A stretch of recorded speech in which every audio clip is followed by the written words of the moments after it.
9:38 is the time. Need to know what Jeff Angelo is the program. So the Colorado Supreme Court has removed Trump from their primary ballot, saying basically he's an insurrectionist. And now I wonder how many other states are going to get very aggressive with their attempts to pull Donald Trump off their ballots. Political strategist Connor Vasile is on the line to talk it over with me. He's on the Davison Family Dentistry Newsmaker line this morning. And Connor, thanks for taking the time. Good morning. Welcome to Iowa Radio.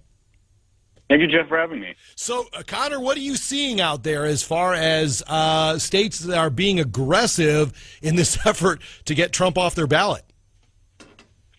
Yeah, well, I think at this point, it's pretty clear that this is just to score political brownie points. We see in California they're spearheading that movement there. The Lieutenant Governor Eleni Kounalakis, she's just doing this in order to garner some attention before she runs for the governor in a few years.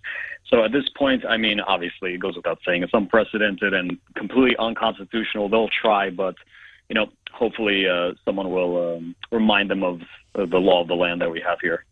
You know what's interesting about you saying that, Connor, is I agree with you that eventually there's going to be an appeal, and I do think that a lot of legal analysts are saying that the U.S. Supreme Court is not going to uphold this. So if you're a Democrat looking for some attention, scoring some points with your base, you got to jump out there now and go, yeah, we ought to do this, right? This is pure politics going on right now.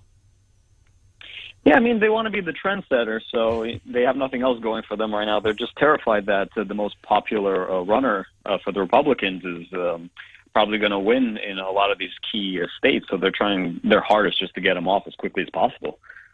Yeah, and so in the end, Connor, I guess I can go two ways on this. Like, you can say that they're trying to whip up the Republican base in order to get a candidate they think they can beat, or they're trying to get a guy who can win off the ballot. Which camp do you come down in? It sounds like you're saying, man, this is the guy that could win, and they need him off the ballot.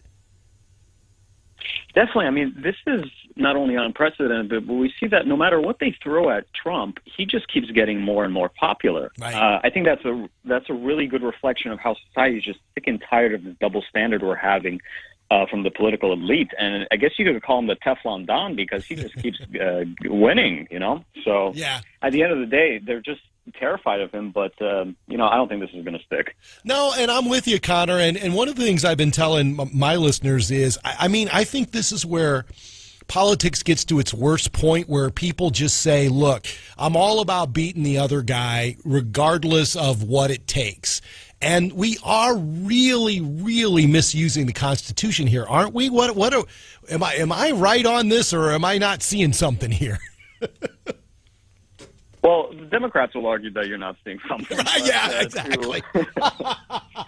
To anyone who has any basic rudimentary knowledge of law in general, will see that basically this is just an overreach of power, right? This is something that dictatorships and banana republics do. So this is quite embarrassing that America's, they're trying to take part in the same thing. But as you said, Jeff, it just comes down to politics. Yeah. They're just doing it to play the long game. That's all that matters to them. It is. Political strategist Connor Vasile on one of the hot stories of the week. Connor, thanks very much for talking to me. Yeah, I really am very